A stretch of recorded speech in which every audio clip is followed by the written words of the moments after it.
সুপ্রিয় দর্শকবৃন্দ, কেমন আছেন আপনারা? আজ আপনাদের সাথে আলোচনা করব বাংলাদেশের জনপ্রিয় ইউটিউবার ও কন্টেন্ট ক্রিয়েটর তৌহিদ আফ্রিদির গ্রেফতারের কারণ কি, কেন তিনি আটক হয়েছেন, কি অভিযোগ আনা হয়েছে এবং এটা দেশবাসীর জন্য কি বার্তা বহন করে। চলুন বিস্তারিত জেনে আসি। গ্রেফতার করেছেন বাংলাদেশের সিআইডি। স্থান ও সময় 2025 সালের 24শে আগস্ট রাত 10টায় বরিশালের বাংলা বাজারের একটি আবাসন থেকে তাকে আটক করা হয়।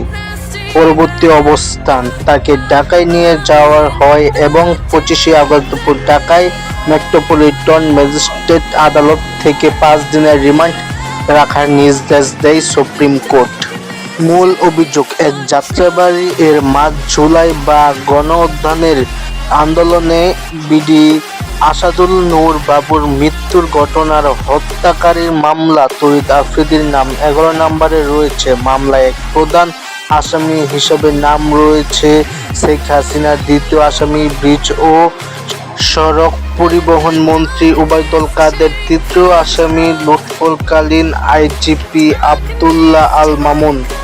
আদালত অবজারভেশন ও দণ্ডকারীর রিপোর্ট অনুসারে তৌহিদ আফ্রিদির একজন প্রভাবশালী ইউটিউবার ও মাইক টিভির পরিচালক বিরোধী আন্দোলনের, বিশেষ করে বৈষম্য বিরোধী ছাত্র আন্দোলনকে ক্ষুদ্র করার প্রচারণায় সক্রিয় ভূমিকা নিয়েছিলেন। তার বিরুদ্ধে অভিযোগ উঠেছে আন্দোলনের বিরোধিতা করার ও সমর্থকদের উপর হুমকি তোলা, লাইভ পডকাস্টে উত্তেজনামূলক বক্তব্য প্রকাশ, নিজের প্রভাব ব্যবহার করে ফলোয়ার্স বা বিভিন্ন মানুষদেরকে তারা পদক্ষেপ মূল্য সংবোধন